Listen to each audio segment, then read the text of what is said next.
we are really, really, really stubborn people because literally we have spent the last 30 minutes trying to figure this out, right? And it turns out both of us screwed up. Mine was a little bit of a bug. Actually, we still don't know what happened. I don't know what happened on your end. I'm still trying to figure that one out. Yeah. Well, I'm glad to be here, so I appreciate your patience. And like I say, the audio issues that accompany podcasting seems to be, like I said, an occupational hazard. And it happens often. One of my reasons, I think, is I'm primarily a Mac user, which not everybody is, you know. And I think that, you know, some of the programs occasionally do not shake hands, as I call it. No, Mac's like big features is it's very like Mac friendly in terms of like it's very Mac centric in its products, but that's also its selling feature is because it's so Mac centric in its products. So it's not something that can just easily be fixed. It's like, well, this is your feature. This is why people buy your stuff because you don't want to deal with the bullshit that comes with a PC. But the downside is sometimes its stuff is better tailor made for a PC.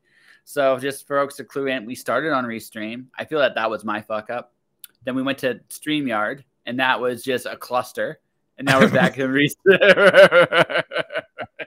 And I actually even I've got 2 computers going at once trying to get it to log in. And eventually, once we got to the third setup, the third setup seems to work flawlessly. Yeah. So it's ladies and gentlemen, welcome to the podcast. This was a little late going, but hey, how you doing? My guest is the one and only Timothy Fling, which we saw each other last Thursday on Rodney's thing. Yeah, and man, thanks so much, Joshua. It's always a pleasure to see you. And I mentioned it then, and I will say, you know, I enjoy your, well, what I said on the show was I'll say here, which is that I enjoy your motivational quotes that you do. And I hope we have a chance to talk about this tonight. And what you mentioned was, and I'm probably going to mess it up, but the gist of what you said was that as creators, we tend to be hard on ourselves, right? And, you know, I think all of us try to be gentle with other people and more loving to other people. I know you definitely do. And it's something that I'm working on.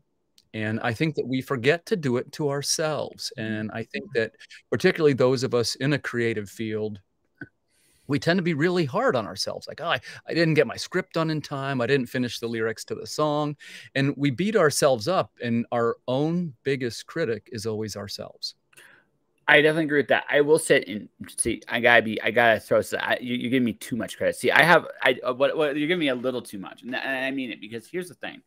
I have a standard, and then like honestly, what it is I will not judge anybody for whatever is going on in that moment. What I will, however, do, and this is where I will call people out, is if people tell me something, this is kind of like I do expect them to do it. It sounds like a really, really, really, really simple thing, but I'm a big believer in words and actions being the same thing. And if your words and your actions aren't the same thing, I will call you on it. And I will, especially if you're a friend, I will definitely call you on it. Yeah.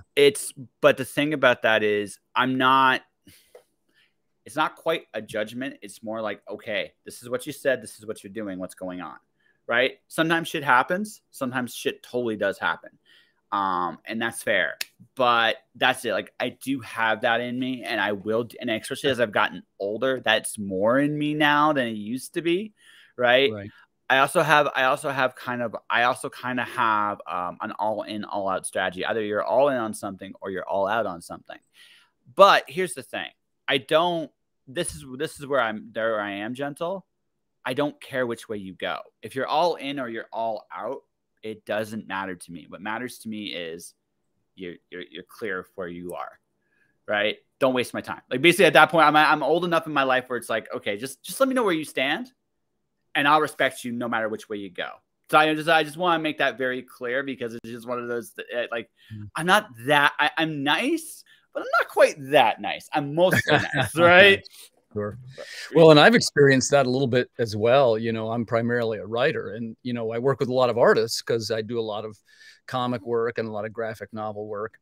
And there's definitely I don't know what the right way to phrase this is, but for lack of a better term, I'll say that American artists tend to have a lot of anxiety, I've noticed. And Oh I yeah, don't think I'm talking out of school when I say it's something that all the people that I've struggled with, all the people that I've worked with have struggled with it. And my heart goes out to them. And my guess is it's because of the lack of support for the arts in American society in general. Oh, that's a big, oof. And I guess there's many elements to it, but I would say that a lot of times it reflects themselves. It reflects itself in the work that is being done. And I want to tell these guys, look, you and I are okay. You know, please don't worry, just keep going. Because sometimes they start to bog down with a kind of self-doubt. And I know we all do it, but it seems particularly prevalent among artists. Well, so I had this conversation on my last chat is artists and athletes are almost identical in every way in terms of work ethic, discipline, like especially. And when I speak about this, I'm going to say in the point of if you want to make money doing this, there is there are similar traits artists must have that athletes have to have.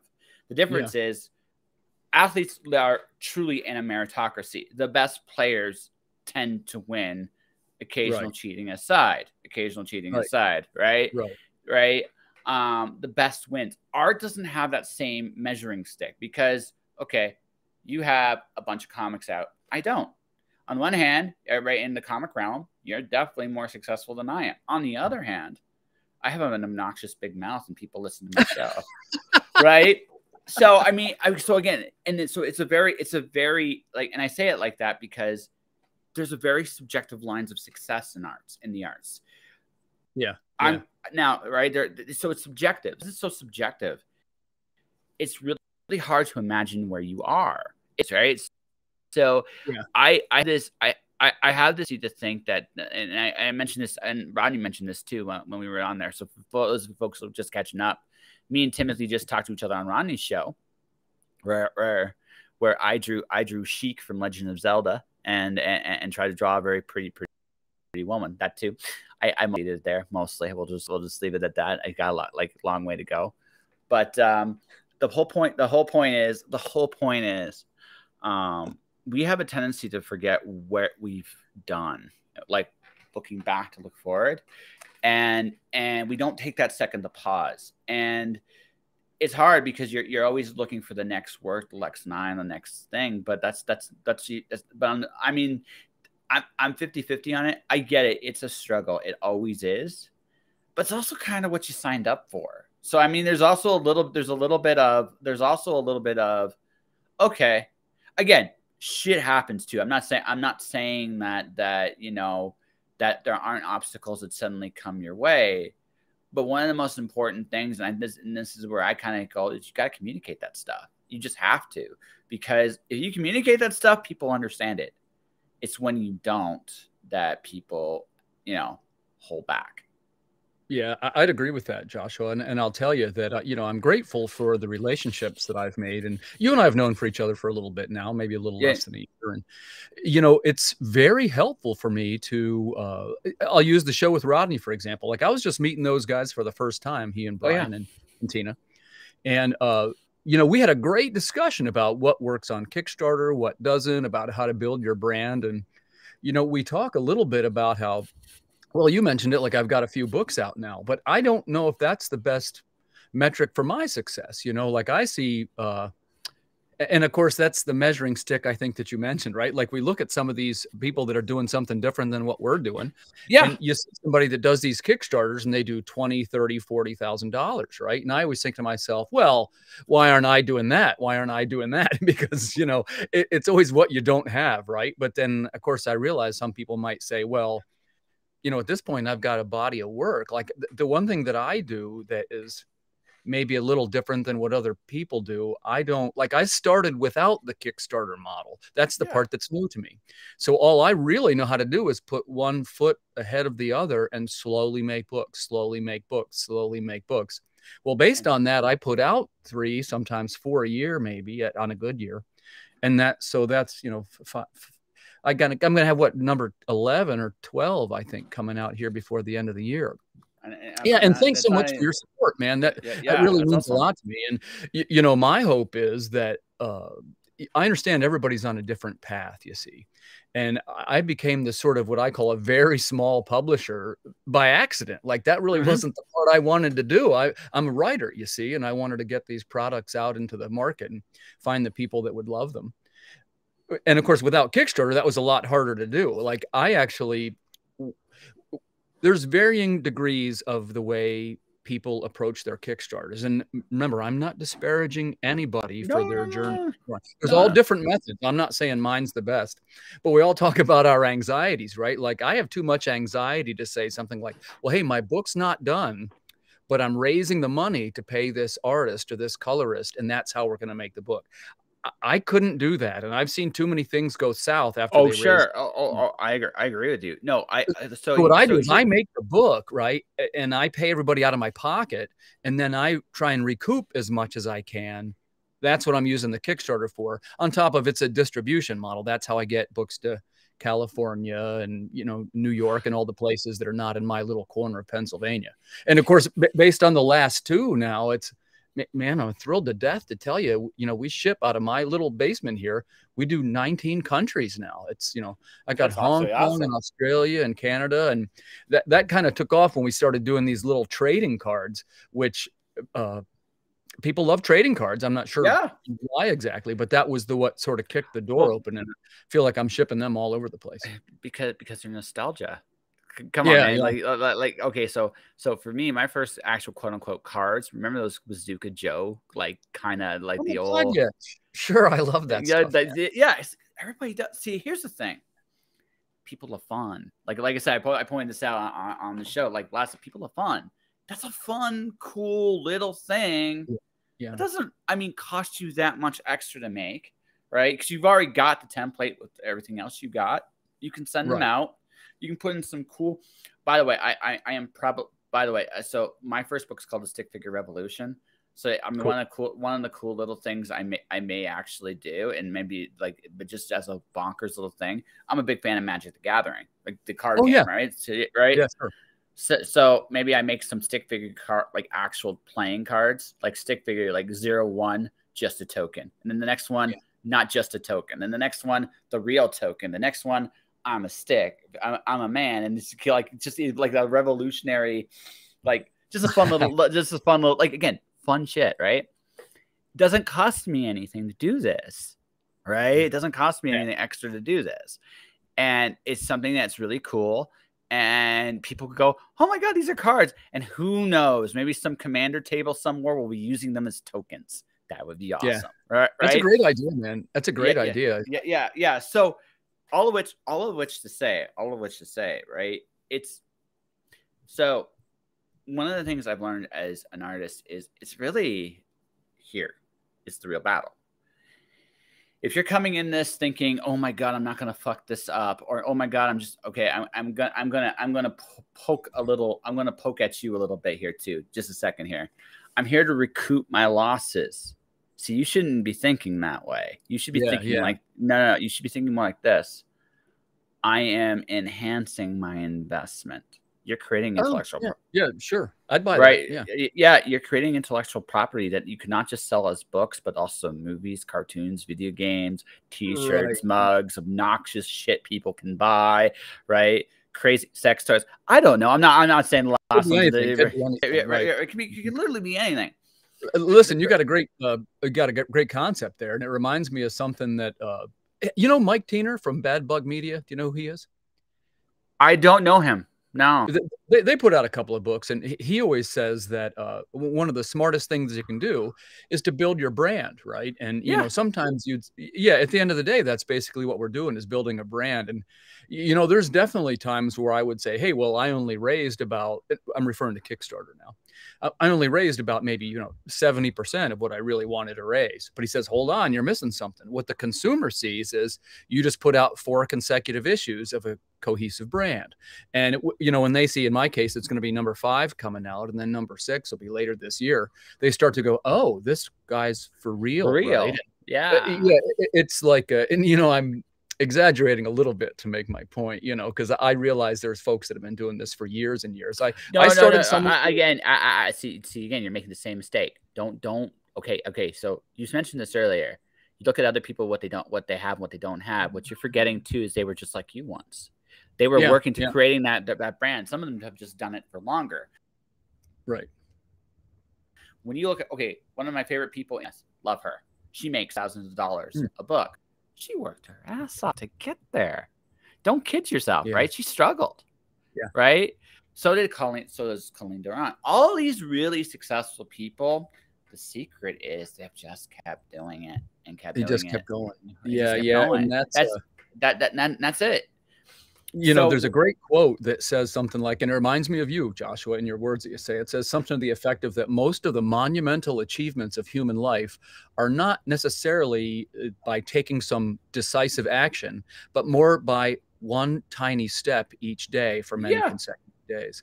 And, you know, that's something that we kind of try to do. And when I say we, there's something like, look, again, this is kind of surprising to me that it's already gotten to this level that it's at, because there's 14 of us now that work on these books, right? And we're all around the world. And when you think like, hey, well, we started, it was just the 4 of us and we're going to make a comic, right? And nobody told us to stop. So then we made another one, and then we went another one, and then you made another one. And then you try and make a new IP. Because what happens is, you know, I got this Earth Dog Studios outfit, and people sometimes say things like, hey, well, what's your next title?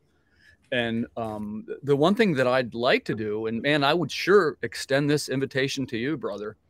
People always say to me, well, you know, the works are primarily what I call anthologized. You know, they're all different stories by different artists. And, you know, of course, they all fit under this umbrella, right? But the one thing that hasn't changed is so far, I've still been the writer of all these stories. And people say to me things like, hey, well, would you consider other writers in your studio? And I'm like, well, yes, of course. It's just something that hasn't come up. And I think that maybe that's a smart move for me, you know, is to start looking at scripts and maybe talking to other writers about what they want to make. So let's ask a serious question. What are your goals? Well, in my case, like I say, the first thing is I'm very grateful that the whole studio thing and publisher thing has given me an outlet to make these creative projects. But at the end of the day, I'm a writer, and what I want to do is to get my works into the hands of the readers. And what I mean by that, I always phrase this very carefully, because everybody's journey is a little different. The artist wants something different, you know, the letterer wants something different. So I am okay. So, okay, deep breath. I'm not judging you. I just want to know, what do you want? My goal is that I would like to be to make my mark on this planet before we run out of time. I want people to say, wow, that guy was a heck of a writer, and they remember the stories, because I'm of the opinion that it is the stories that live on. There's a quote that says, some people say that the people share the stories, but the reverse is true. It's actually the stories share the people. And that's why they live on for decades. Like when you talk about a J.R.R. Tolkien, you know, he wrote his book in the early 30s. It wasn't published till the 50s. And here you talk about the works of Lord of the Rings and the new show and everything. It might be more relevant now than ever. And not only is he long gone, but his son is long gone, who is the editor. And that's the kind of reach that I'd like to have. And it's not too different than music, right? Like when you talk about, I think we talk about this. I'm a musician too. So you talk about the great works of music and how they live on much longer than the person who composed the works.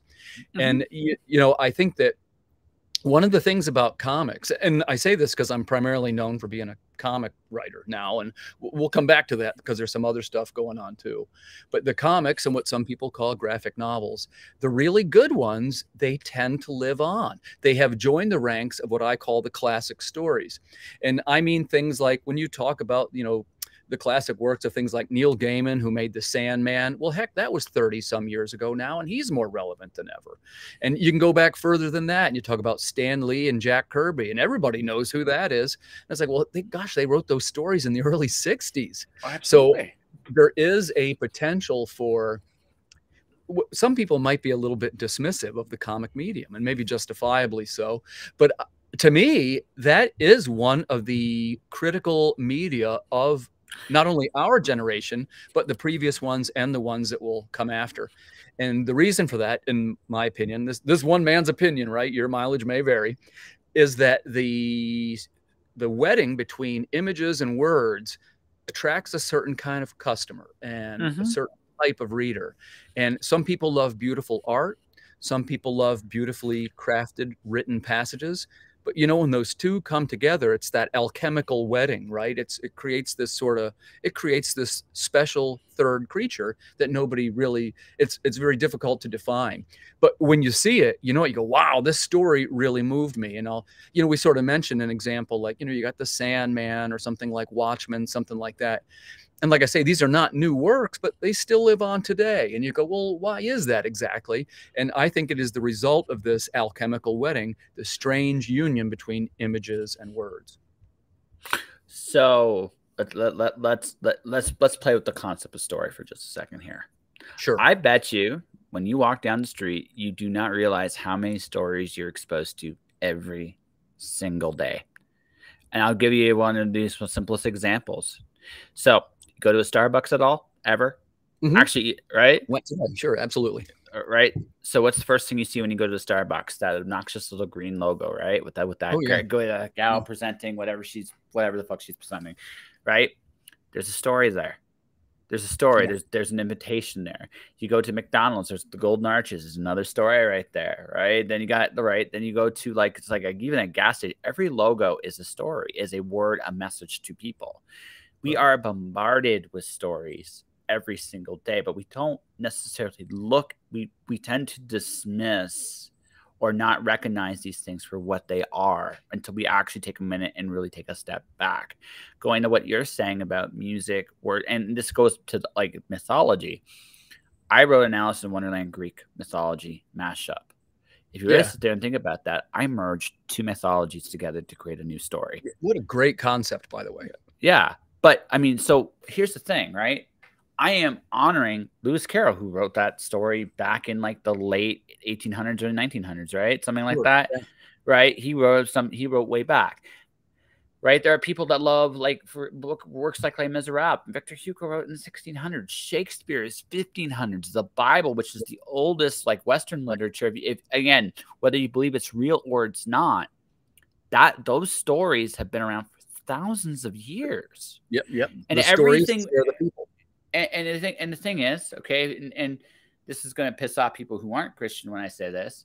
Every story that came in the modern Western world all started as derivatives from the Bible, and then they've evolved into whatever they evolved into, because the Bible was the first book printed from the printing press, and from there, story spread everywhere. So that's a reality, right? So when you look at it like that, we are always riffing off our own history, our own stories, our own mythology. We always are, right? And what you want is you want to add to that mythology with a little bit of you. Is that correct? Yes. Yeah, Joshua, absolutely. It's 100% correct. You're right on the money. So then let me ask you this. And again, I'm strictly speaking about what you want, not nothing else. Because if you want to publish, again, I am a businessman. I love writing for people, and I love getting paid. So, I mean, I'm definitely a businessman. We are capitalists after all. Yeah, right. But at the same time, this goes back to something I said about all in and all out. Is the publishing brand what you want to market? Or is it your stories, or you specifically? And I ask that for a very deliberate question, because there's two things you must market when you are building your stories. The first is the story itself, right? When you do Kickstarters, you're talking about your stories. Why? Because people are interested in your stories. But at the same time, right? You also got to build you. Right. Because here's the thing, right? In the short term, right, the story is going to be what draws people in. In the long term, it's going to be you. Right. Oh my gosh, this is the newest Timothy Fling book. That's the goal is. So the goal is. I wish I had one with me, which is a Brandon Sanderson novel. Sure, Look at Brandon. Great Sanderson's example. novels. I don't know who that is. Yeah. Right.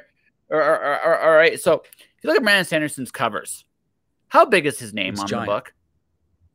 It's giant. How about the title? Not so big, right? So if you look at marketing books or marketing stories, the name is the small part when you start, and the title is the big part. a famous author, Stephen King, J.K. Right. Rowling, Danielle Steele, their name is at top. That's a great point. That's a great point. That's the goal. I've talked to a couple of letterers about that, because one of the things that I've always done is to, when we started, and I still feel this way now, it's a little bit like, since I was a musician before, I sort of make things analogous to bands. And when you talk about the great bands, generally speaking, man, you can always name the singer and you can always name the guitar player, but maybe you don't know the drummer or the bassist necessarily, but the name of the band was always in the one in big letters. However, when it comes to things like books, a lot of the authors have their name at the forefront of whatever these works are.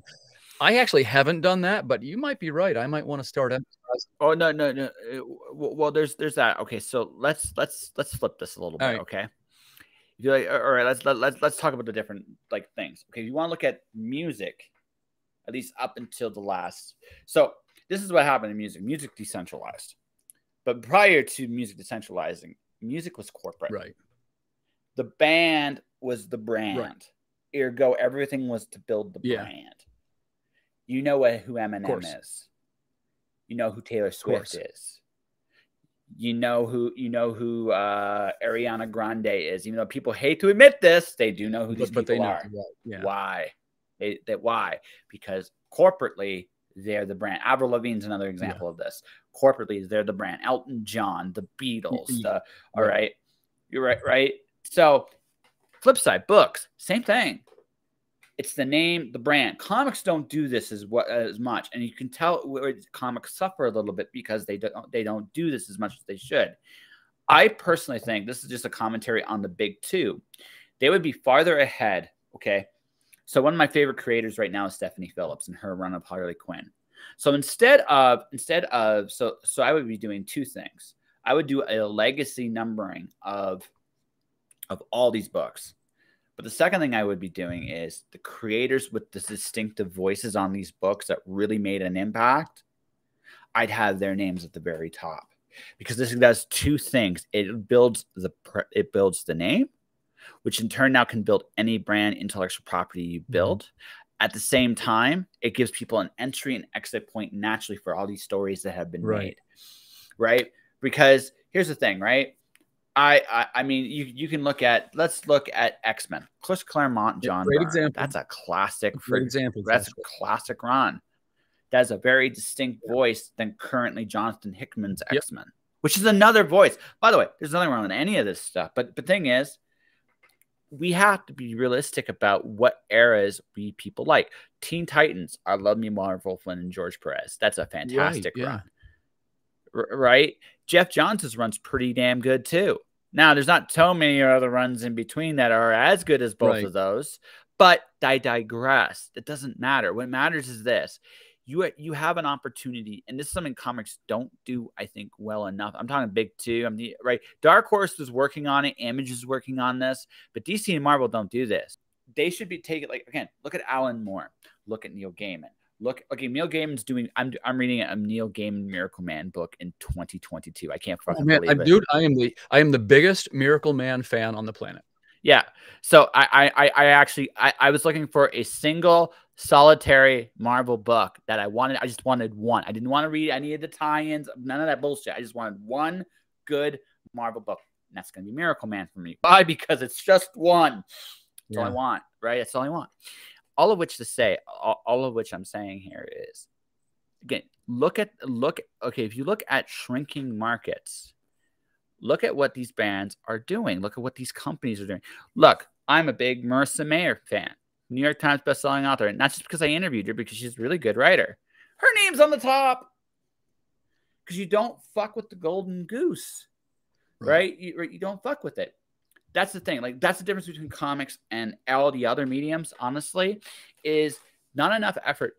Could you, okay, yeah. Now, sometimes it's the company brand you want to build, and I get that too to some degree. They're, like, again, you have to make kind of a decision there which way you want to go. But the pro and con is, if you yourself are a brand, that means any book you touch will draw an audience to you, right? And that's the pro. The con is, let's say if you want to build a company, which is a slightly different goal. It's a different path. it's a different path. So Right. so what I am pointing out to you is when you talk branding, what are you branding, right? Yeah, first of all, man, I'm absorbing this like a sponge. You know, Joshua, I believe really a lot of the platitudes, for lack of a better word, that you've been espousing for the last couple of years, and I think you're really onto something here. And I tell you why. Or at least I'm on something. We'll just leave it. Yeah, maybe a little of both, man. Maybe a little of both. But I guess what I would say is, as creators, we tend to forget because we operate from behind the wall of what consumers perceive our intentions to be. And what I mean by that is that I became this publisher because it was the outlet for these Kickstarters that I make. Yeah, absolutely. And it's kind of like when you're in a band, you're kind of looking for the big record deal, right? And the truth is, a guy like me, I don't know how much more I would benefit from a publishing deal because my products come out and they reach the market anyway. But I will say that, this year I had, Baltimore Comic-Con. It was our most successful year ever. And one of the elements of it was, thank you very much, was that, I've been getting my short stories anthologized in the pages of Planet Comics from Antarctic Press. And that's, of course, from Mr. Ben Dunn. Thank you, Ben, for everything you have done for me. Hi, And Mr. I Ben. didn't think too much of it at the time. But, of course, I had customers coming up to me and they said things like, "Hey, man, I'm following your work. This is really good. It's not what I thought it was going to be." And of course, I'm signing the books. And, for the first time, they're having witnesses come and, we're having them graded by the comic book grading companies because there's collectors and these guys are collecting all my works. Right. And then I had a life experience happen to me. And this was kind of where the light went on. And I'm just telling the story. I hope it doesn't seem like I'm full of myself, but this is what happened. Go ahead. Go ahead. I'm in New Hampshire. I'm working for an auction company and we're there. They do a lot with the graded action figures and high value comic books. And I'm in that field a little bit. So I was helping at the booth. And while I'm standing there, this voice says to me, she says, "Are you author Timothy Fling?" And I said, "I am." And she goes, "Hey, would you mind signing my books?" And I was like, "Well, no, I would love to." And here she opens this box and she goes to me, she goes, "I hope you don't mind. I brought the stack." She goes, I bought every book you ever wrote." And I was like, "Really?" And she opens a box and, man, there's every book I ever made in there. Yeah. And you couldn't knock me over with a feather. And I said, "Well, how did you know I'd be here?" It wasn't like I was in my own state or anything. Yeah. And she said, "Well, I follow your Kickstarters. And in the update, it said where you're going to be." And blah. This was in New Hampshire, of all places. And it was like an awakening for me. It was a kind of life moment. And I started to go, okay, this is what an author does. And what I learned from that, I'd like to learn things from the experiences that I'm exposed to. What I learned from that is the little extra that should be given on any creative endeavor should always go to the fans and to the backers of that project. And that's why it may not be the smartest financial move for me, but typically any extra thing that I make, in my case, always goes toward little extras that the backers of the project receive and little things that I think they might like. And, my best category for my projects is the returning backers. And, they always tend to say things like, "Wow, this is really good. When does the next blah, blah, blah, blah, blah." And that's how I think everybody has a different metric for success. It's like what you said, right? But my guess is, what's the right way to say this? You look at a lot of the projects out there and a lot of them, you just know that people aren't going to be returning to that. And it could even be a very successful one. But I'm kind of dovetailing into what you said about Brandon Sanderson. People line up for whatever his next thing is going to be. And it's because of the extra love that he pours into this craft for his fans. I say magic words that a lot piss some people off when I say this. We're in the customer service business. We really are. I mean, we're not exactly customer service representatives. We're not the retail guys going, "Hi, sir, how can I help you?" But we're a business, and our business is we are providing an experience for somebody to escape into or to feel something or whatever the case may be. And so, okay, so the best example of customer service I've seen on a Kickstarter is Russell Nolte. He goes above. He goes above and beyond what almost anybody does. Thing is, that's why he's making what he's making in these Kickstarters, right? Yeah. Because again, there are there are basically three components. There are three components, I think, to a successful project. The project itself, whatever the case may be, right? Doing the best you possibly can for that project, depending on what the goals are, of course. Second thing is, then is you have to advertise that the project exists. That's a big, again, this is something where a lot of authors fail too, right? But the third thing is your service to the people that support you. It's 1, 2, 3. These are three. Again, they don't tell you these things when you're doing this, but you got to think like authors. And I'm using business terms because I want people to think about this a little differently than just the creative stuff. Right. Authors are small business people. That's what we are. So we got to think like small business people. We are not thinking I'm a podcaster. Okay. So let me tell you how this works for me. My product is my audience, right? Not even my content, my audience. The more people that listen to me, the more people that I can potentially reach for advertisers, right? It makes that sense. I've hit some weeks 2,000 downloads in a week. Some weeks. Now, most weeks it's a few hundred, not 1,000. But the fact that I'm hitting those levels, right? The fact that I'm hitting those levels, the fact that people are listening to me, right? I have an audience that might be interested in buying books because what am I talking about primarily? Books. Yeah. Right? Makes sense. So that's my product, right? Is I have an audience that may be engaged with you. Maybe not. I don't know, right? But the thing is, I have the numbers that would give any business pause. I'm solid. I'm not like big, but I'm not small either. I'm solid. You're viable. Yeah. So here's the thing. That's my product on my podcast. So how do I serve my audience best? I do shows on a regular basis. I do different things. I try different things on my shows too, right? The biggest compliment I get from my guests is no one does an interview like I do. That's a great compliment. No one, again, I have no competition because there's nothing, I don't have nothing to worry about. I've seen some of the other comic shows. Some of them are great. But I mean, again, this is going to sound egotistical. I can do a better interviews than all of them. I got to be honest with you. Yeah, your interview style is terrific. I've seen quite a few of them, as you know, and I like how you approach things from sort of a philosophical end, and particularly with the thrust behind it of what are you really trying to evolve into. And I think that it's true of me, and I think true of most people. We haven't really thought through that far, and that's why it's useful to have a guy like you saying, "Look, what's the prize at the end of this battle that you're, what are you fighting for?" And so it's great that you asked me because I didn't, speaking directly, I love being a publisher, and I love my audience, and I love the opportunities they've given me, and I'm grateful for all that. But to answer your question directly, I'm a writer, and what I'm looking to do is to write the stories that matter. And, for the first year, it was this year, this is a small number, I know, by some people's standards, but we're going to be over $20,000 this year in sales. That's awesome. And I never imagined a world, Joshua, where I would have half of that. And, this is primarily from selling comics, right? But they're comics that I made and launched and printed and sent to market and the whole 9 yards, and promoted on podcasts and stuff like that. So you could sort of make the argument there that the publishing company is sort of working, right? It's also viable in doing what it's intended to do.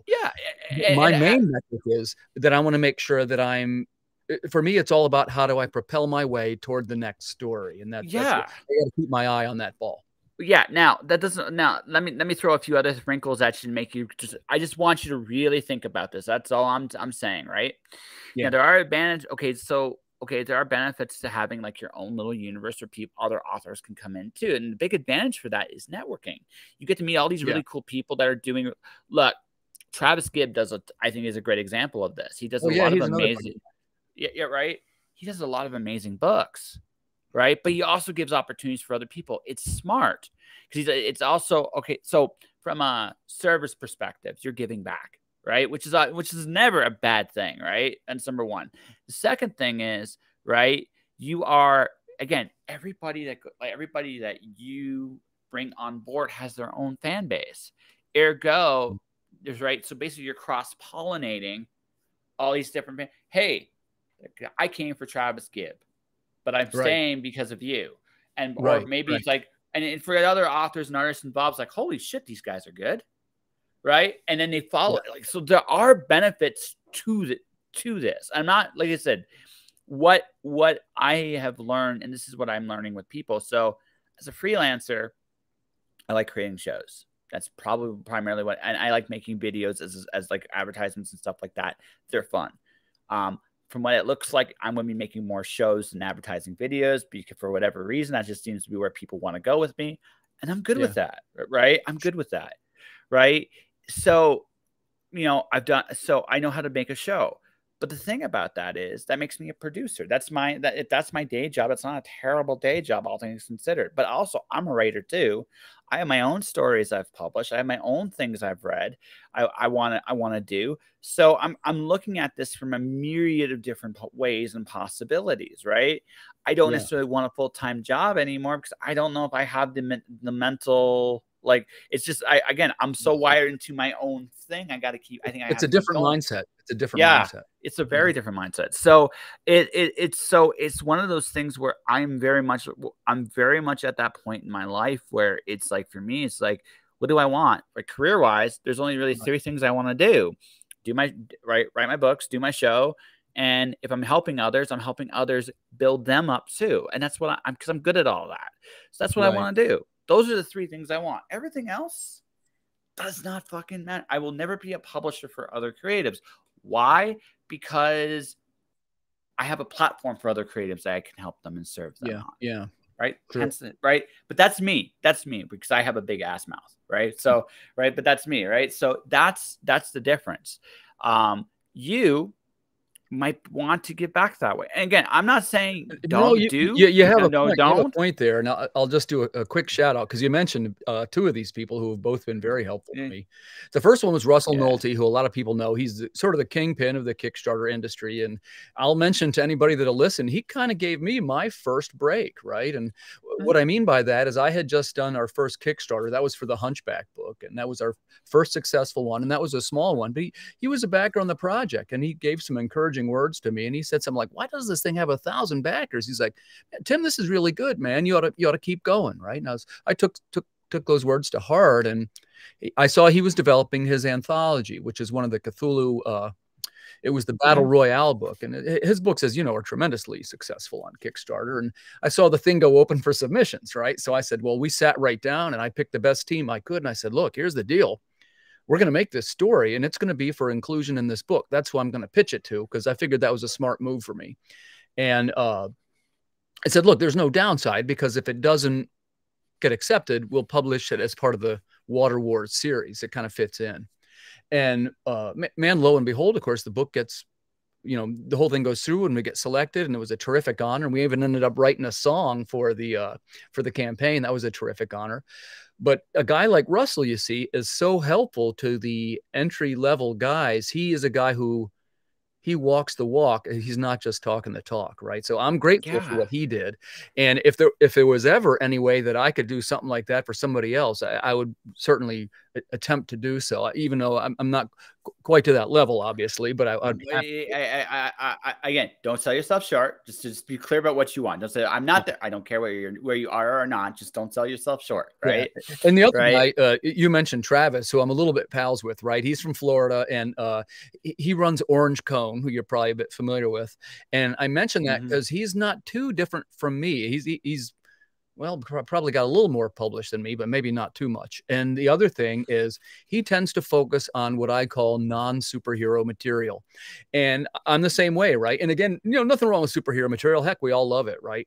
But as writers, we, I think, and I don't mean to speak for Travis, but I think we gravitate toward more realistic characters and more dramatic situations.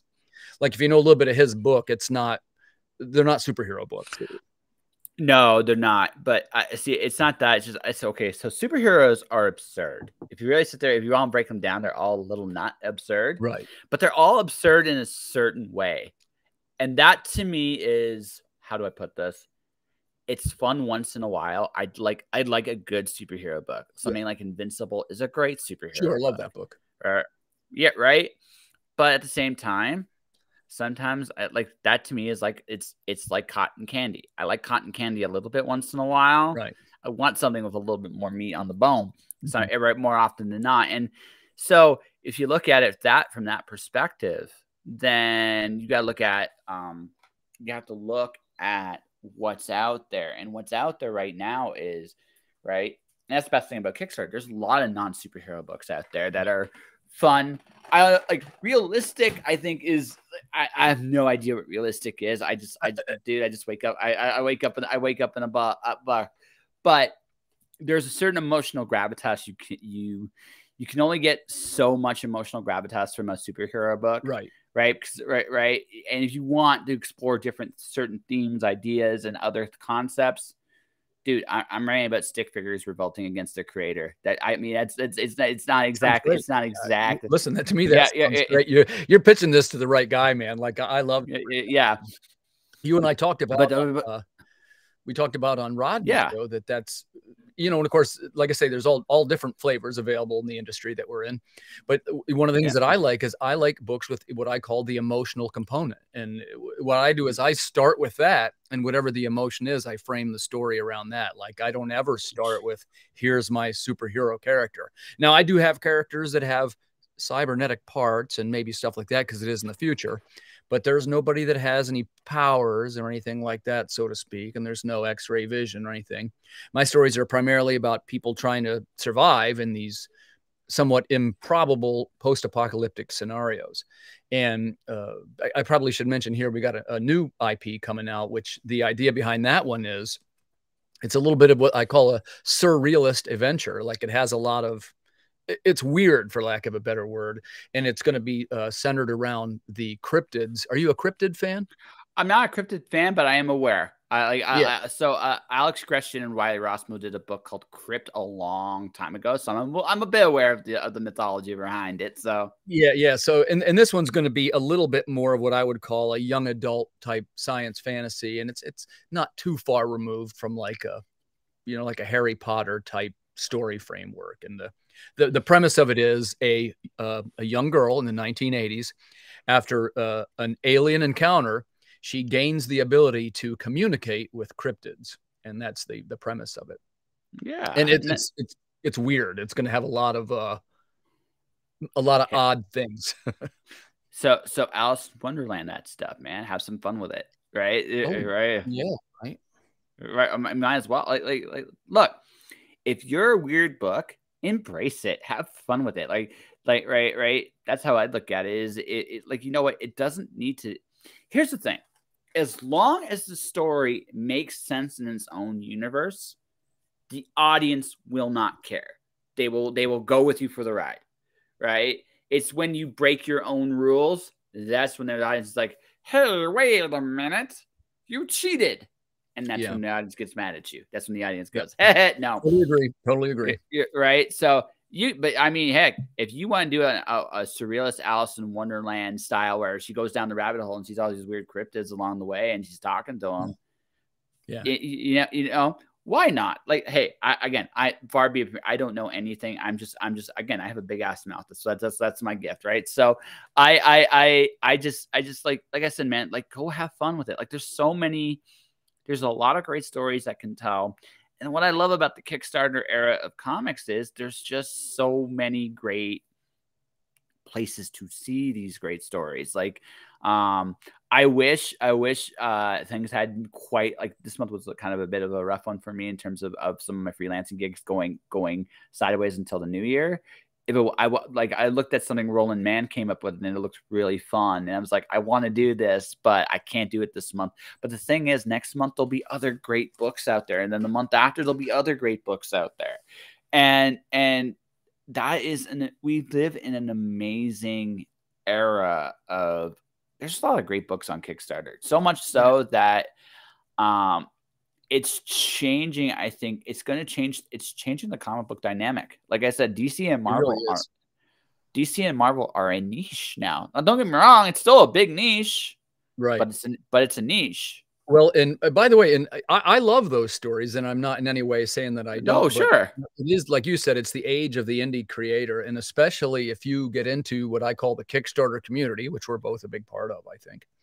Yeah. You know, it's a we all love each other, right? And it's a fun club to be in, and we try to the extent that we are able to promote each other and to support each other. And I buy almost all my comics through Kickstarter now, and I mean, Joshua, 75% easy, if not more than that.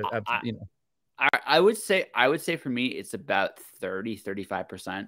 And the only reason it isn't more because my dollar's a joke. Like like I'm in Canada. Let's be honest. Like if I gave you a loonie, you'd be like, what do I do with this? Looney and the Tunian, right? Yeah, you'd be like, what do I do with this? Like it's not like it's not like, how do I put this?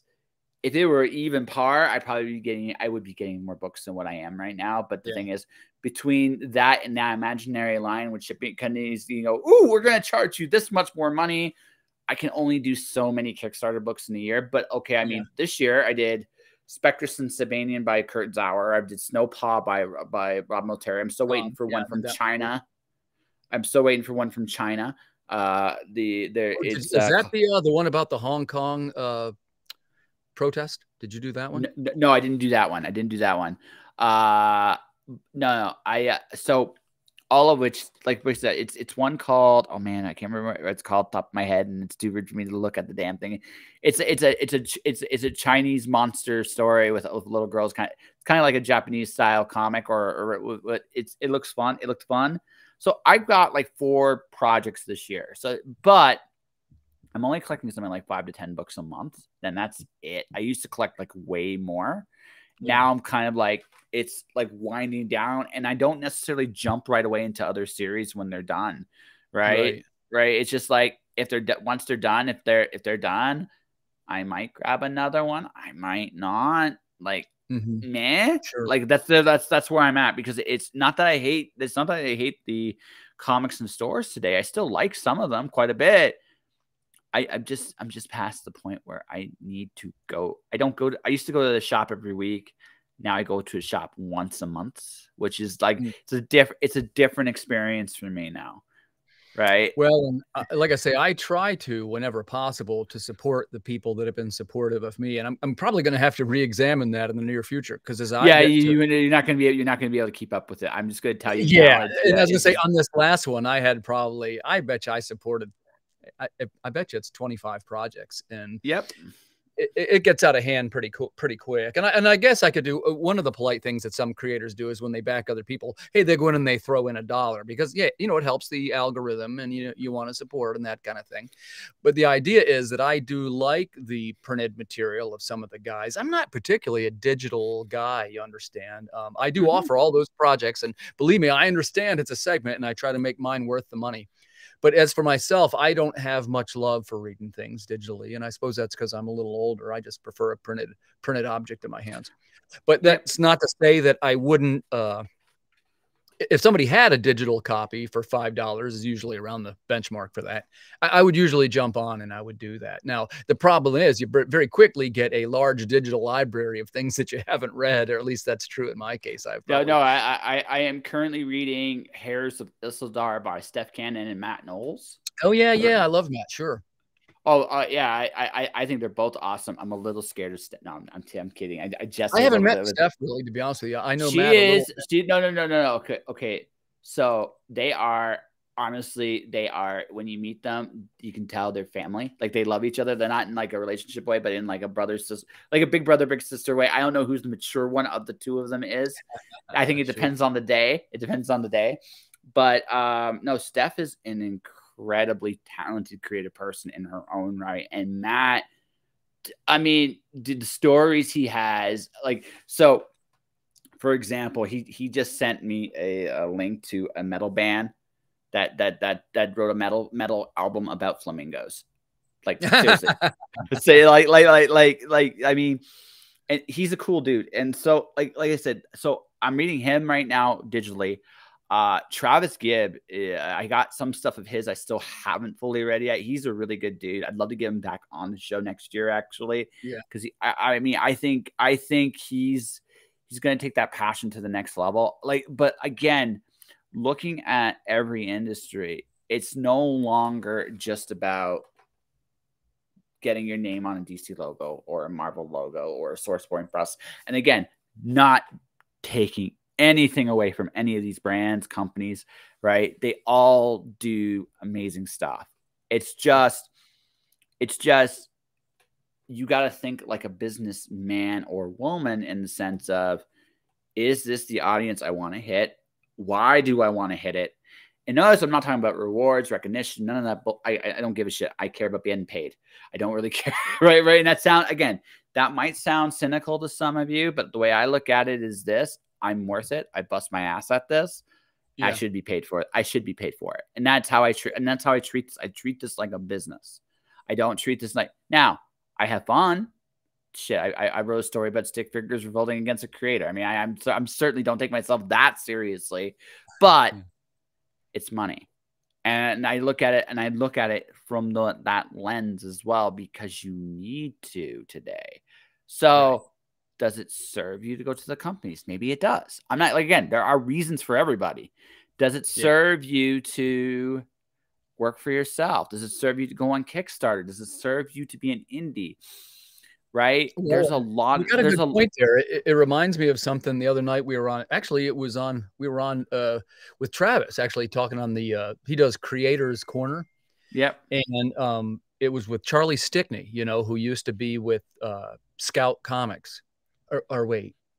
Yeah, it was Scout Comics he used to be with, right? And what he's done is he's broke off on his own and is doing his own self-publishing deal. And he was pointing out that for a lot of us, and, you know, not to name any names, but a lot of the guys, their goal is they're trying to level up to a certain level where they would get published by DC or Marvel or Image or whoever. Yeah. But what Charlie was carefully telling them was, well, hold on a second. That maybe is not the sweet spot that you think it is. Many of you will actually outperform this type of model by self-publishing your own material. And I took those words to great heart. And certainly I'm not saying that I wouldn't work for any of those big name companies, but I would tell you that that wasn't my dream. And I certainly wasn't trying to do that. And I am aware that for many of my contemporaries, that's what they want to do. So that's one thing that's a little odd about me. No, it's not. It's not. Again, I am an award-winning podcaster.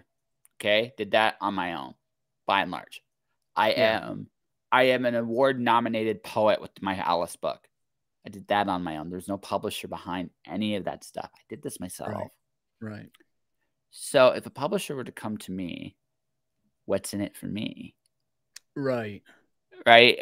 And this still sounds very, very counterintuitive to some people. Right. But this is a business. They're coming to you because they think they can make money off you. Right. And you should be thinking about, what are you getting out of them? Yeah, exactly. Well, what's the exchange? You're kind of proving my point, because that's how it is for me. You know, I've never had the, and this is probably going to come out wrong, but I've never had the desire to write for Spider-Man or the X-Men or anything like that. I love all those things, but it's never even occurred to me to do that. But it occurs to me every day, what do I have for my next character? What's my next project? What's my next emotional component? So that's kind of where my headspace is. But okay. So here's the thing, right? Look who's writing Spider-Man. Look who's writing Batman. Look who's writing. You know what they're doing? Their own shit. All of them. Yeah. All of them. Why? Because they realize that this moment, wherever they've hit, while it's a kudos. Hey, listen, not many people can say they wrote Batman. Not many people can say they wrote Spider-Man. And by the way, you might knock it out of the park. That's really cool. Yeah. At the same time, that ride comes to an end sooner or later. And then what? Yeah, sure. Right? And then what do you do?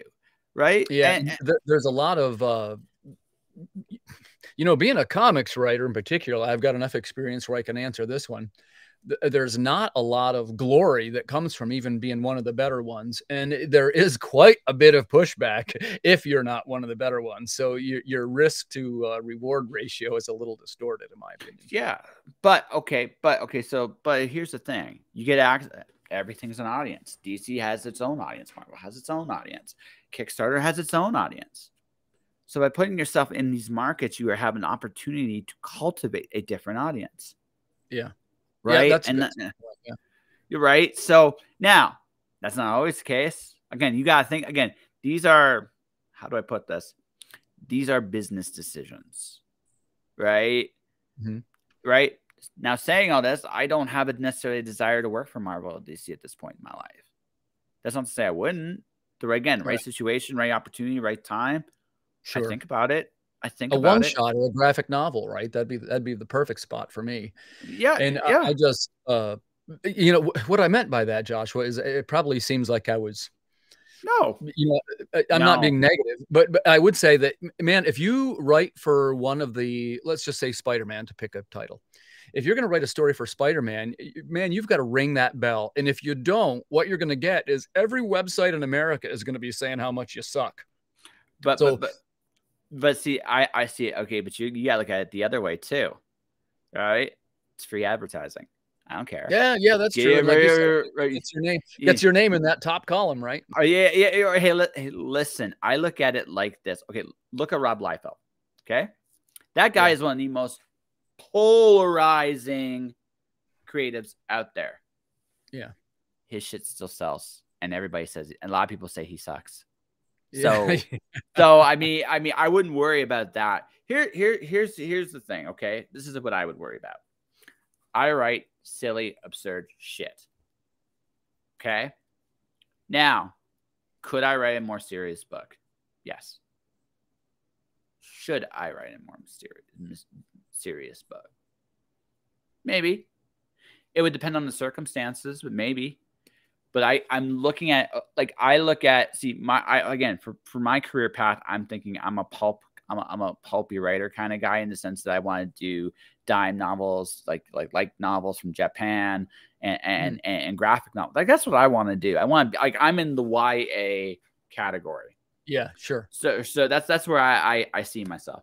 So does it make sense for me to do a horror book? Maybe. Right, horror book, absolutely.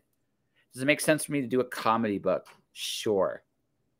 Does it make sense for me to do Batman? Maybe, right? Depending on what the format is. Right. Again, but notice what I've done. Because I gave myself a particular way I wanted to brand myself. Not every path for the big companies now fits me. Doesn't. Some do, but some don't. So if I'm going there, right?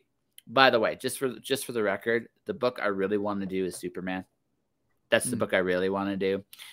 Because I would make Superman I would try to make Superman the coolest dad ever. That would be my pitch. He'd be the coolest dad ever. He's in on his own terrible dad jokes, and right. That's the thing. Like, I think Superman has to be in on the joke. If he's in on the joke, it's fun. If he's not, it sucks. That's my opinion. Now, that would be a fun book. I would have such a blast with that. If I was allowed to have fun with it, I would make it as silly as possible. Again, he would be both the lamest / coolest dad ever. That would be the whole premise behind him. I like the angle. Yeah. Did you read All-Star Superman by Grant Morrison? I love All-Star Superman. It's one of my favorite runs of Superman. It's my favorite modern, quote unquote, modern run of Superman. It's right. A perfect blend of old and new. Yep. It gives him. It was a cool idea. It was an interesting concept. Grant Morrison, to his credit, found a way to give Superman sympathy, which I think is a huge feat. He did it in a really cool way. Really. Yeah, well said. Right. So because he did that, and then he had fun. He had fun with all of the characters in the book. He just went, I'm just gonna have fun with this, and it still is.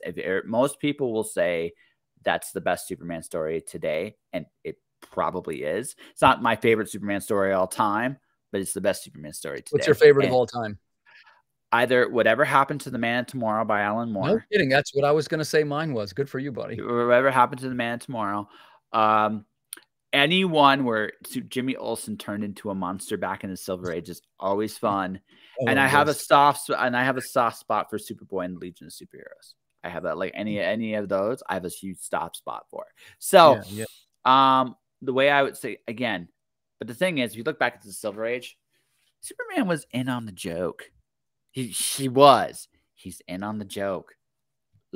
If he's in on the joke, everybody else will be in on the joke. He's gonna have fun. Superman should just be a fun book. The villains actually in his book don't really fucking matter very much. There's a few exceptions to that, but you don't necessarily. You have an occasional serious villain for the most part.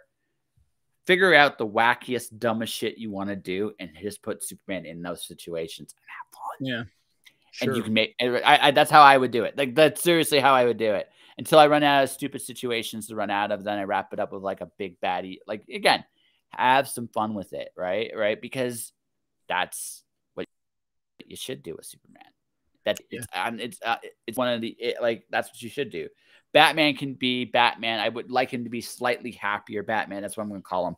Slightly happier Batman. I like Detective Batman the best. But I get that's not everybody's favorite cat Batiste. That's why I like Batman Beyond, because that's slightly happier Batman. What did you think of the latest? Did you see the latest Batman movie with Robert Pattinson? No, I haven't seen it yet. I got to be very. I really liked it. To be very honest, yeah, Timothy, I'm not cool. I don't watch a lot of movies and stuff. Like the last superhero movie I saw new was Avengers Infinity, like Endgame. Yeah. That was the last one I saw. I want to see the Spider-Man movies because I heard they're really good. But when you get right down to it, like I'm pretty much done. Like I was like, I really applaud the MCU for that big giant story they told from Iron Man to Avengers Endgame. But I never want to be a part of a story that long ever again. Yeah, and where do you go after that? You know, it's and again, I don't necessarily like to rag on things. I certainly don't mean it that way, but I kind of sense that we're in the downhill slide of the MCU. You know, the Eternals, Captain Marvel 2. Is anybody? It's getting great reviews, but how do you do Black Panther 2 without Black Panther in it? I'm just not feeling it. Look. I actually do see a way you could do Black Panther 2 without Black Panther. Like it's called Wakanda Forever. They changed the branding and stuff like that, which I think is a smart thing to do.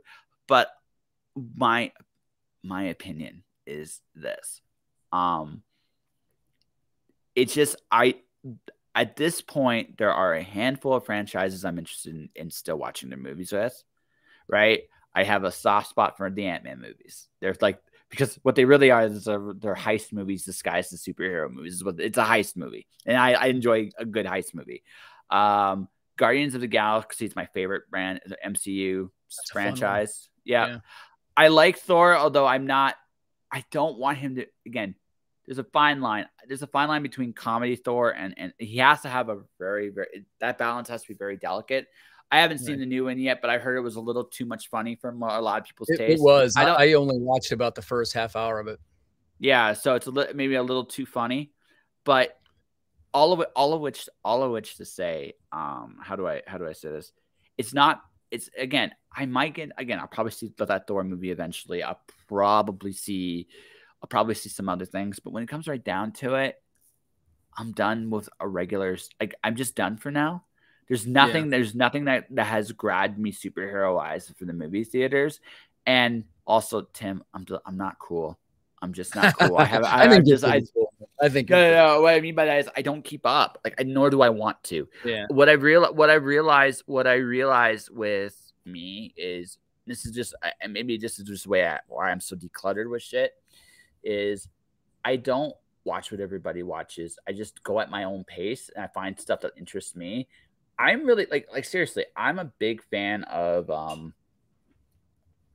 I've been a big fan of Japanese. I'm a big fan of Japanese anime. That's what I'm watching primarily right now, and I'm good with that. I have Fringe like that. I'm finally watching that. Like that's how behind I am, Tim. I'm not cool. Yeah, I'm not cool, and I don't desire to be cool. I'm gonna find the stuff that interests me the most. I'm gonna watch the stuff that interests me the most. I mean, modern wise, the only stuff I keep up with occasionally, like okay, I'm a wrestling fan. I keep up with AEW. That's it.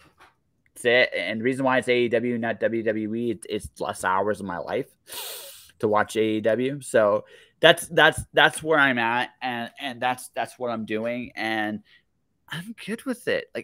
So if I'm gonna watch something modern and new and wonderful and all that stuff, it's gonna have to grab me personally. And I've also, again, play video games, I read books.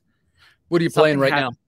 I'm playing Shadowverse. I'm playing Tales of Zestria. I'm playing old school games. Yeah, I know that one. I love the Tales. Yeah, I love the Tales games. I'm a big sucker for the Tales games. Yeah. I want to get myself in. Again, we'll see how things go freelancing wise. But I would love to get myself a Nintendo Switch. I'm a big Persona fan. I want to play Persona. Yeah. I want to play Persona. You got to do Breath of the Wild, man. Yeah, that too. No, that too. Like Breath of the Wild. Like there's a few of them. That one's amazing. Amazing. Yeah. Brother.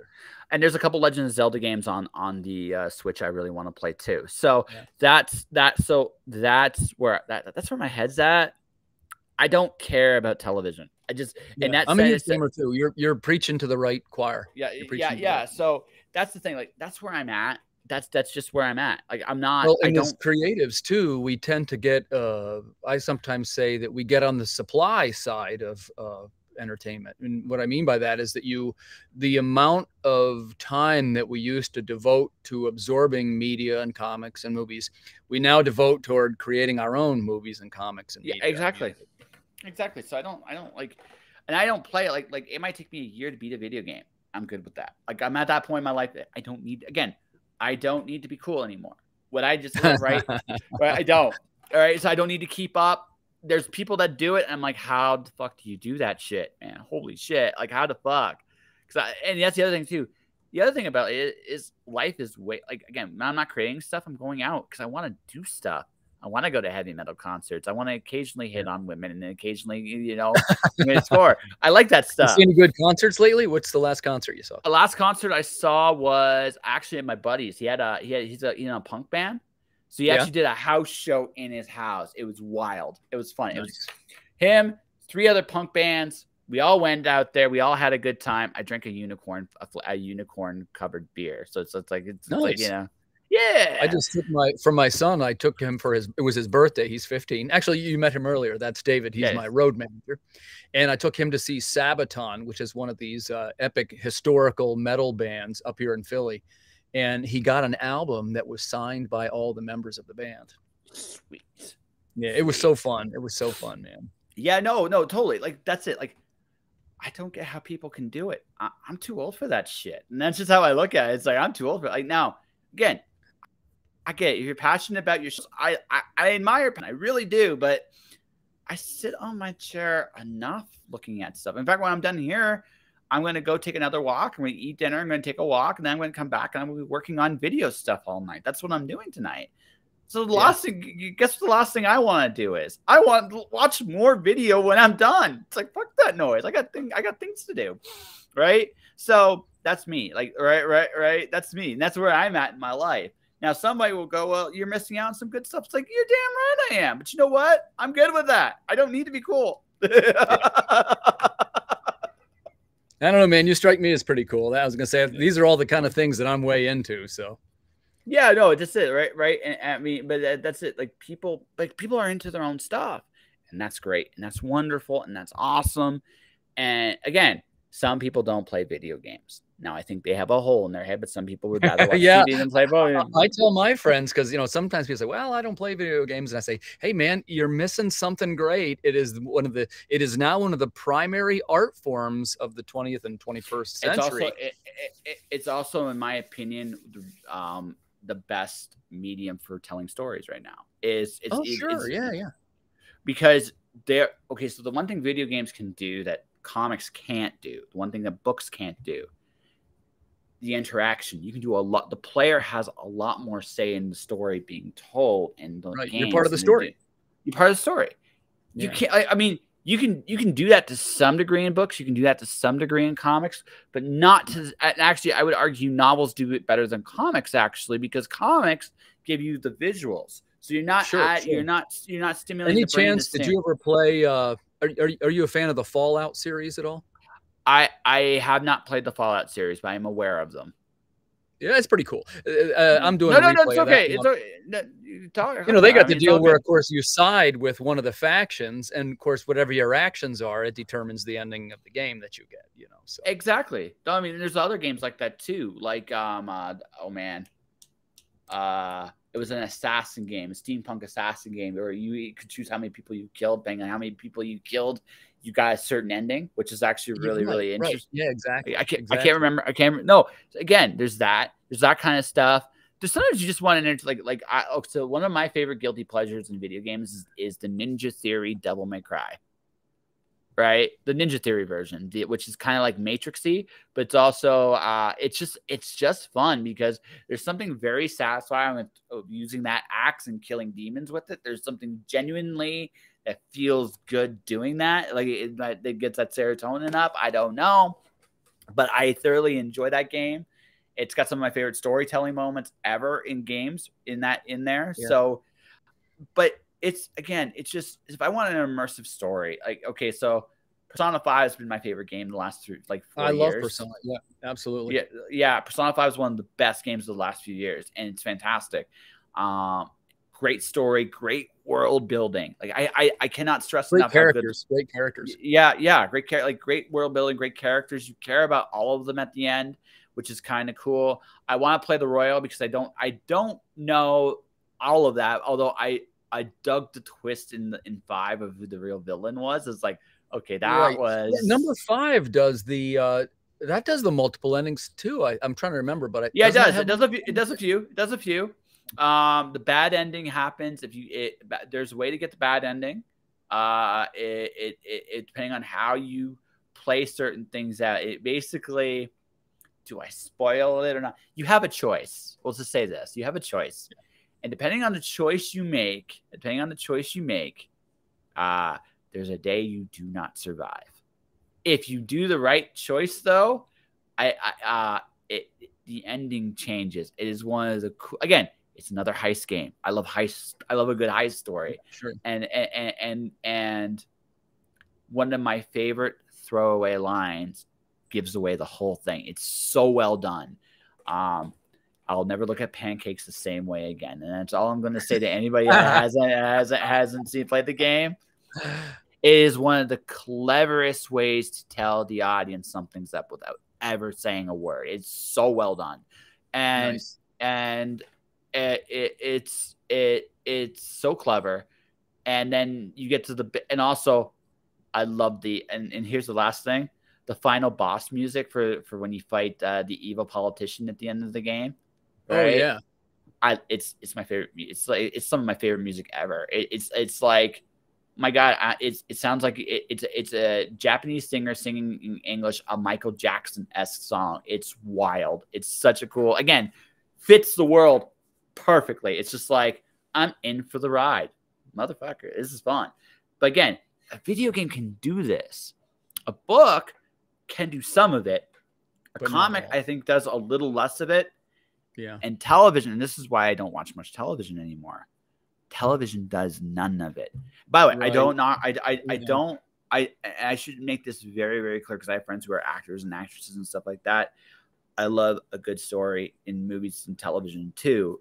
What I have found, however, is if I want to stream something, right, I'm very choosy what I stream, right? So like I'm at The Boys season 3. I'm the Wheel of Time because I'm a Wheel of Time Robert Jordan fan. Like Robert Jordan's Wheel of Time is my thing growing up. Right. And that's all the modern stuff I watch. That isn't, again, there's great stuff out there. And I know there is, but I only have so much time. So yeah, I ain't. Oh, and I love DC's version of Harley Quinn.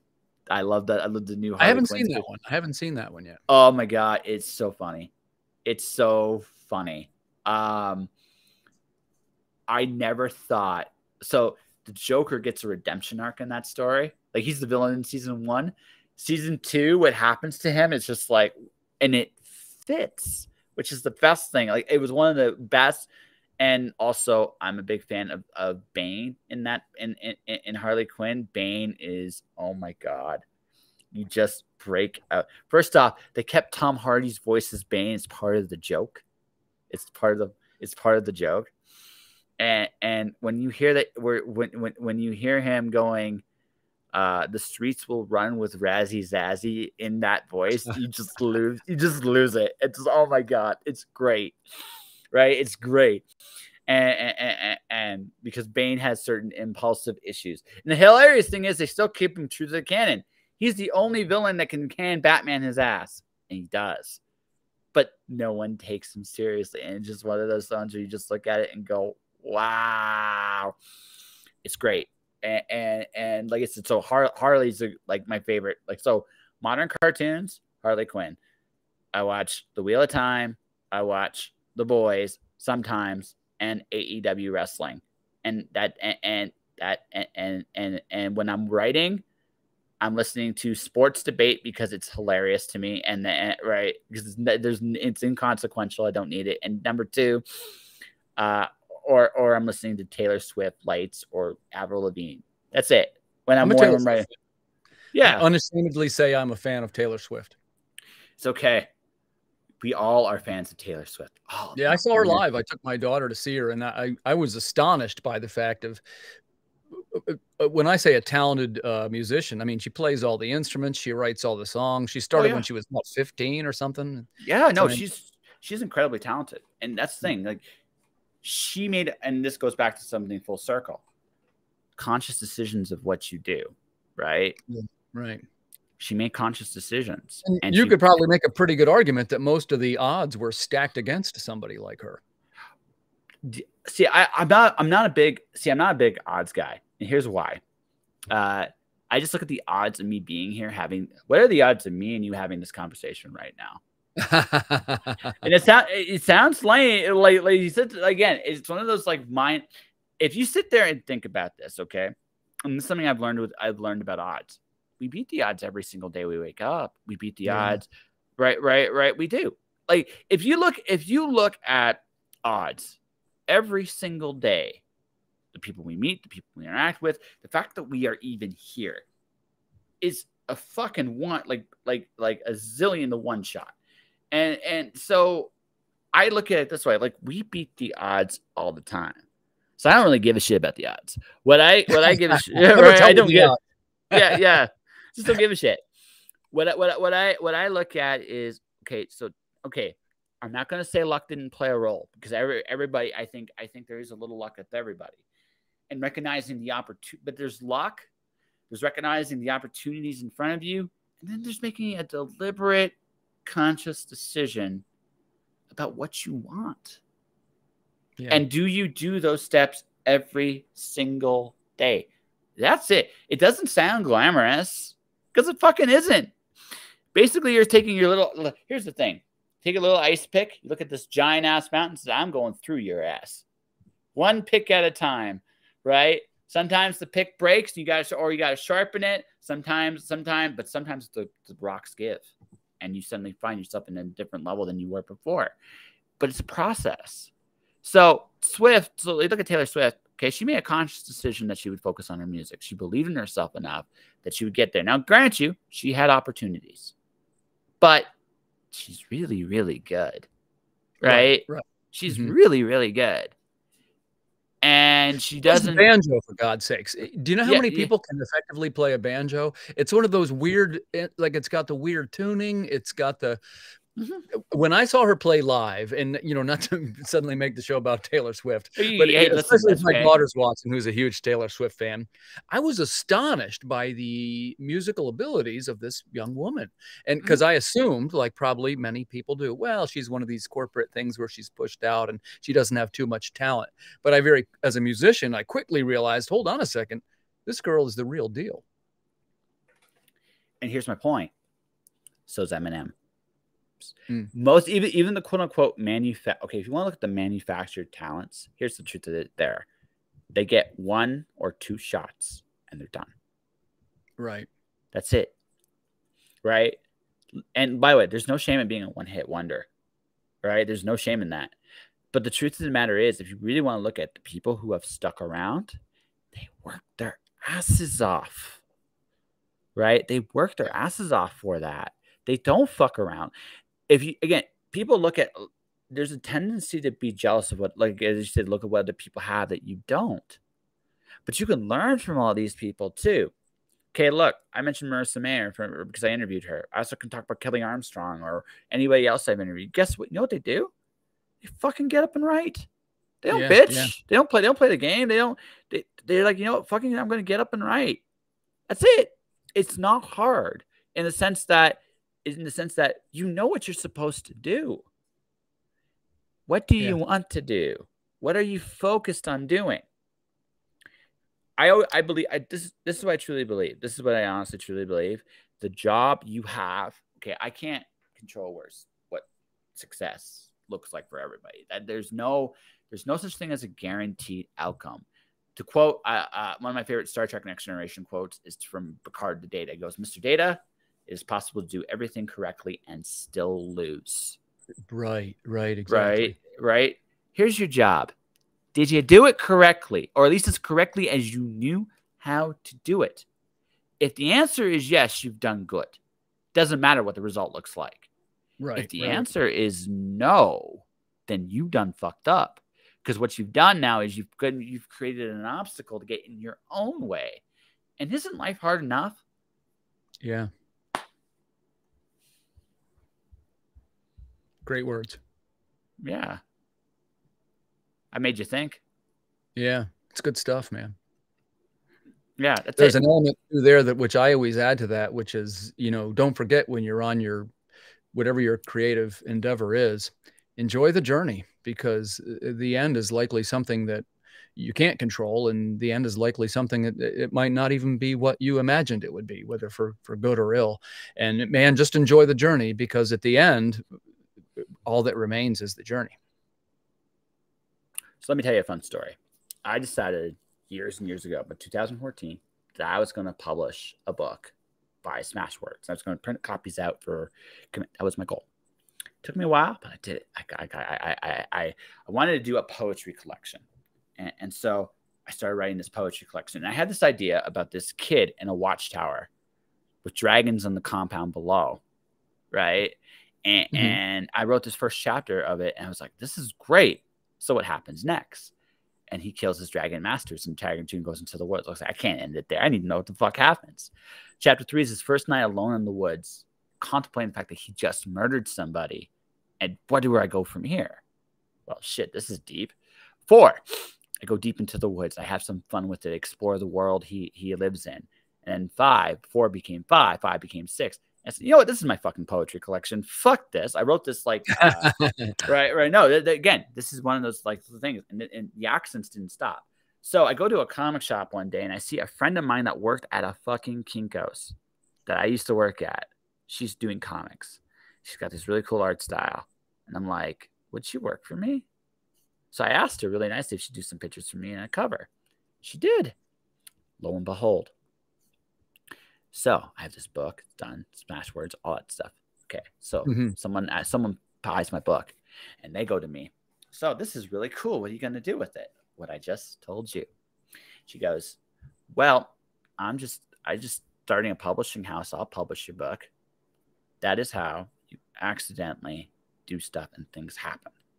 So this is the thing. This is the whole, and all of which is the point is this. I did everything I knew how to do what was right, and good things happen. It doesn't always work out that way. Yeah. But the thing is, I always keep this in mind with everything I do. Am I doing everything I know how to do correctly? I don't worry if I know everything. I don't care about that. And if I lose because it's something I'm not aware of, I live with that. Because you know what? I learned something, and that's great. So next time I'll be better. That's the whole point. It's not, again, it's about knowing what you want and about doing all the steps you know to make it happen. And I know I'm making this sound really fucking easy. It's not. It's simple. Right. It's simple. It's not easy. There's a difference. But again, when you're a writer, when you're thinking about the art or the creation, I'm trying to break this down in steps. So it's like there's a step process to all of this stuff, right? It doesn't matter who it is, what it is. When you look at the really successful people, right? They do. Here's the difference. They do the little things by and large better than everybody else. And they love what they do. Right. And they believe in themselves. You know, there's none of that doubt. Like they have other imposter syndrome stuff to deal with. Don't get me wrong. They're all human. Especially the really successful ones, for them, it's like, how the fuck do I top this sometimes? Like that's their big like wrestling demon they're fighting there. But they do, especially the ones that are still out there and doing it, they're the ones that go, I'm just going to do the things I know that work and keep going. They don't sabotage themselves. They don't. That's the thing.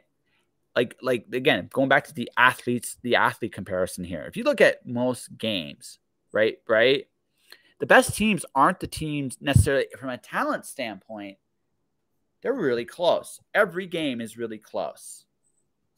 It's about who does the little things better and who makes the mistake first. Art's the same way. The mistake, right? Art's the exact same way. It's talent is whatever. You don't even need to be the most talented person. If you do enough of the little things right, you will trump the more talented person. Especially if they don't do everything right.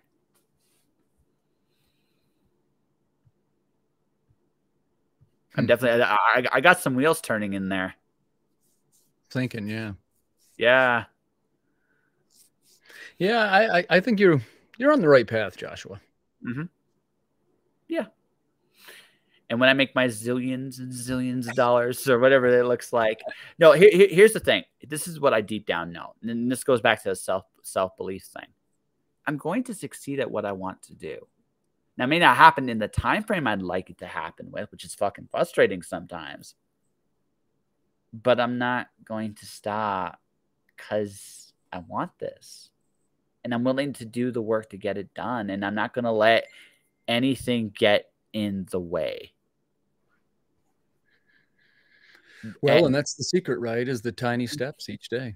Yeah, that's it. I mean, this is my 888th episode of the podcast. Nice. I'm honored. You got a little bit of a. You got a little bit of you got 888, right? You got 888. So I'm going to be like, when I hit 1,000, I don't necessarily want to be. I want to take this as a traveling show. Now I got to figure out how to do it. That's my challenge now for the next 4 or 5 months, is to figure this out. But I'm going to figure this out. Yeah. Because I don't. How do I put this? I'm not going to let anything stop me. Yeah, I believe that. Yeah, that's it. I believe that too. And that's the important thing.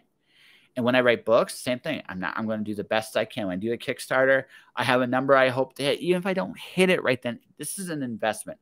I'm entering new territory, new ground, again. And sooner or later, all the stuff I do is going to add up. Now, will it take me to where I expect to go? Mm-hmm. Yeah. I just, right? I don't know. But it's going to lead somewhere. It always does. So you have to, again, this is the thing. And this is why creativity is so hard.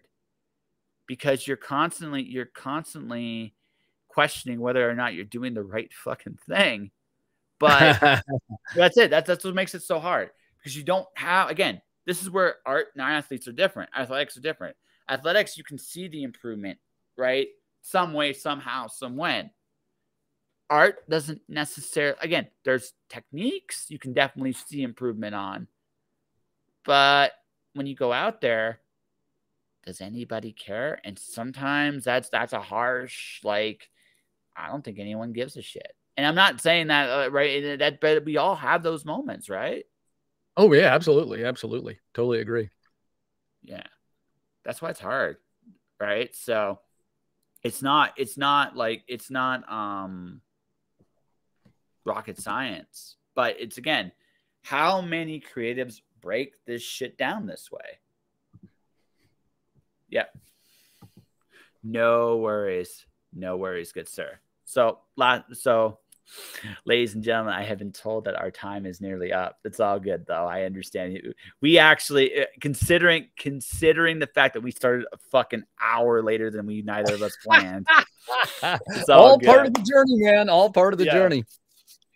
I appreciate your patience. And like I say, I've come to the level where that stuff actually, and by the way, you had a really great attitude about it. So I got to say thank you. But that stuff doesn't frustrate me anymore because it's such a common part of our lives between, you know, with the Zoom meetings from COVID and the online persona and the Facebook Messenger video groups. That's always a thing where there's a certain amount of jockeying around to get all the audio right. Exactly. So real quick before you go, I guess I'm going to ask 2 questions again, and then we're going to wrap this up. First is, what do you want? And this one you don't actually have to answer me, but if you want to, you can. Yeah, and I think that you asked the question in a great way, which is really there's the 2 paths. Which do you want to be remembered for, the stories, the creations, or to be remembered for the successful company, which of course in my case would be a publisher. In my case, the answer is pretty clear, especially after talking to you. It's the stories. I'd want to be remembered as being the writer, and I think it's the stories would live on much longer than any potential company would. Okay, so that's the first question. And then I guess the second question then is, what did you learn in this conversation? But I guess you've answered that. Yeah, and you know, Joshua, I said this to you before, and I hope you don't think that it sounds disingenuous. And it ties into what we talked about with Rodney too, which is, you know, we all we put forth a certain kind of public persona and a certain amount of energy and a certain amount of motivation into achieving those goals. But what really is behind those goals, and what really is the thrust that makes us pursue those goals? What is the shadowy compulsion that motivates us? And in my case, I admit that now, that even if I wasn't getting paid at all, which at this point I'm lucky to be getting paid, thank you everyone, but even if I wasn't getting paid at all, I would still want to make the stories. So what I've learned from this, and I think that what it means to me and what I've learned from talking to you is that we have to be able to focus on that motivation and to turn it into fuel for what we want to make, whether it be stories or music or novels, whatever your passion happens to be. And so going forward, like, I mean, yeah, let that inform all your decisions. That said, I'm sure you will play with anthologies at some point down the road. Yeah, and I've had some success with those. I've done a couple of anthologies we've mentioned, and I got the one coming up, which I'm going to be. I guess it's okay to say I'm trying to pair up with Travis Gibb here for something in the next couple of months. Yeah, which is totally fine. Well, I got that on the horizon too. But I think that my goal is to, like I say again, what we've learned from our conversations is that to try and eliminate the self-doubts. Yes. To be gentle with ourselves and to believe in what we're trying to do, because at the end of the day, the backers and the fans, they believe in what we're doing, and they seem like reasonably intelligent people. So we should listen to the voices around us, and we should, put our heads down and pursue our dreams. That's right. Strike while the iron is hot. Life is too short for anything else. So we should promote something here. So what's your latest book? Well, I got the next one coming up. It's going to launch on Kickstarter here in February. It's called The Call of the Cryptid. That is going to be the young adult science fiction / fantasy story. That'll be a little bit more of an all ages story, something that's a little new for me. And then probably in about June or so, I'll have my novel coming to Kickstarter. It's called In the Shadow of the Red Goddess. And that is going to be lots of people writing post-apocalyptic novels. This is going to be an Asian take on the post-apocalyptic sci-fi stories. It's essentially what has happened in post-apocalyptic China. And if you like stories, for example, authors like Pearl Buck, if you like the epic novels of James Clavell, if you like any of the American post-apocalyptic novels like Alas, Babylon or Canticles of Leibowitz, you'll like this book, and it's going to be really something. I think you and I are both in NaNoWriMo this year, right? Yeah, we are. Yes, we are. So I'm probably about 60% of the way in, and I'm real grateful for the support and the coaching I've gotten from some of the folks over there. But I'll be done here. That work will be completed here by the end of November. Then it goes into editing, and there'll be some other stuff, as you know, book building, and there's some illustrations that go with it. But it's not a graphic novel. This is a prose novel, and I'll say look for that in June of 2023. Sweet. And how can people find you? The easiest way to find me now is on Facebook. I'm Timothy B. Fling. Or if websites are more your gig, I am earthdogstudios.com. use that one because that is, see, look, train motherfucking professional, right? Look at you, man. Look at you. I know. I almost know what I'm doing. Don't tell anybody. You sure do. And of course, I'm on Kickstarter all the time. You can look me up there. And we just concluded our 5th successful Kickstarter project. And for that, congratulations, my friend. Yeah, thanks, man. Thanks. I'm pretty stoked about the whole thing. And thank you, Joshua. Man, I am enjoying your friendship and your support. It means a lot to me. Well, thank you. Well, for everybody, I'm going to wrap this conversation up. Hold on a second here. I was going to do it, and then now I got this thing going. Okay, good. There we go. So, for anyone interested, I make videos about brands, products, words and pictures about your brands, products, and yourselves. You can definitely take a look at it right here and then.